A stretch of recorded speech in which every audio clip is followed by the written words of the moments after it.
Kapuso, mahuhulaan ba ninyo ang sagot sa bugtong na ito? Hugis puso, kulay ginto. Anong sarap kung kagatin? Malinamnam kung kainin. Silip na ba kayo?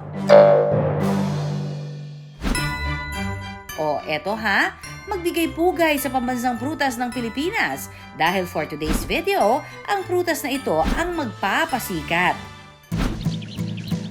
Ang puno kasing ito, kahit saang dako, paborito ng mga Pilipino. Kaya naman mangga, itaas ang iyong bandera. Lagi nga raw inaabangan ng 55 taong gulang na si Angie ang summer season para mag-harvest ng mangga. Noon pa lang, bata pa ako, nahilig na po kami sa mangga. Hindi lang po ako, buong pamilya. Ang mga mangga, hindi lang daw inihahain sa mesa. Panlaban din daw ito ni Angie sa iba't ibang klase ng sakit. Hindi lang po yung bunga ng mangga ang mapakinabangan po natin, pati po yung mga dahon na kaya po siyang mapakinabangan. Sa katunayan, ang pinaglagaan daw ng murang dahon nito ang nagpapagaling sa kanya tuwing siya ay inuubo. Yung mangga kasi, mula nung inubo ako ng inubo, hindi kasi ako mahilig uminom ng mga antibiotic or gamot kaagad. Ginagawan ko muna ng remedy itong pinakamurang dahon ng mangga. Nilalagak po siya within 10 minutes. Din minsan nilalagyan ko ng lemon or calamansi or honey. And then yun lang po ang pinaka-water ko. Okay lang naman po yun. However, kailangan kasi yung mangiferain kasi ma-extract lang yun sa fruits and hindi pa nakikita kung sa leaves or sa any other part ng mangga ay nandun siya. Yung pagtitake po ng tea, okay lang po yun, pero we do it in moderation po. Pero kwento ni Angie, ang tsaang gawa sa mangga, naging panlaban din daw ng kanyang ina sa sakit na cancer. Pumanaw man ang ina noong 1982, nagsilbing inspirasyon daw ito kay Angie na kumain din ng masustansya gaya ng mangga. Dahil yung mother ko, cancer siya, may kansero siya noon at wala na siya ngayon. So ngayon, ako naman ay nag-iingat din po sa aking kalusugan bilang ang sangkap ko pong kinakain is puro mangga at dahon ng mangga. At ang kanyang paborito, gawing tsaa ang mangga.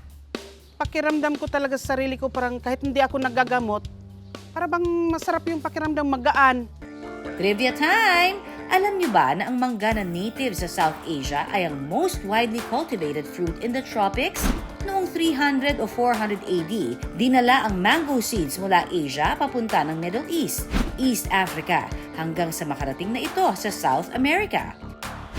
At ngayon ay kinikilala ng King of Fruits dahil sa kasikatan sa buong mundo. Pero ang tanong, ano nga bang dala nitong benepisyo? Yung mangga po, it is rich in fiber. So, yung fiber po nakakatulong po yun sa digestion. Yung pagkain ng mangga nakakatulong po yun sa ating pagbawas. Bukod sa fiber, siksik din ito sa magnesium at potassium na mainam sa pagkontrol ng blood pressure. Another benefit ng mangga, it helps control your blood pressure. So, ano po yung nakakapagtulong sa pagpapababa ng blood pressure? Yun po yung magnesium and potassium. Ano pong effect ng magnesium and potassium sa katawan? Nagva-vasodilate po. So pag high blood po kasi tayo, nagko-constrict po yung ating mga blood vessels, kaya mataas yung pressure natin. At syempre pa, pinalalakas din ito ang ating resistensya dahil siksik ito sa vitamin C. So yung vitamin C is for our immune system. And at the same time, pampaganda rin ng kutis kasi nga precursor siya sa collagen. Kaya si Angie, naniniwalang isa sa dahilan ng pagiging healthy ay ang pagkonsumo ng mga pagkaing sinangkapan ng mangga. Sa lahat po ng paborito kong paksiw is yung maliliit na galunggong. Binabalot ko po siya sa murang dahon ng mangga. Ang pampaasim ko naman po is yung murang mangga. Napakasarap at magtatagal po talaga siya. Hindi siya daling mapanis. Good news! Dahil tuturuan tayo ni Angie kung paano magluto ng paborito niyang paksiw na galunggong na pinaasiman at pinasustansya ng mangga. Ang una po natin gagawin is magbabalot po tayo ng isda sa dahon ng mangga.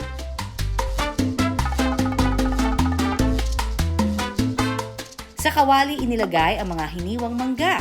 Pagkatapos makalatag na nating mangga sa ating kawali, ipapatong na po natin yung isda na binalot sa dahon ng mangga. Muli isasalansan ang hiniwang mangga. At ngayon, maglalagay na po tayo ng bawang, sibuyas at saka loya. Para sa pampalasa, naglagay din ng asin at paminta. At tubig para sa kaunting sabaw. Ngayon, tatakpan na po natin siya at pakukuluan sa loob po ng 10 minuto. As easy as that, luto na ang paksiw na galunggong with mangga. Ang maganda dito, lasang-lasa mo yung asim ng mangga na may kasamang tamis. Ang lasa kasi ng suka, lasang chemical. Kaysa lasa ng mangga na pangpaasim is talagang fruity na fruity yung lasa niya.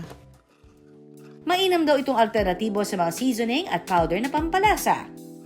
Yes, maganda yung mangga for that purpose. Yung salt kasi, pag high sodium content and yung MSG nga, yung tinatawag ng betsin, nakakapagpataas po ng BP yun. So, magandang natural na pampaasim yung mangga. At may bonus pa dahil ang mangga, rich in vitamin E na good for the skin. Mataas din ang mangga sa vitamin E. And ang vitamin E helps our skin fight UV rays. Pagkain po ng mangga, it also helps our eyes. Kasi nga, di ba, yellow siya.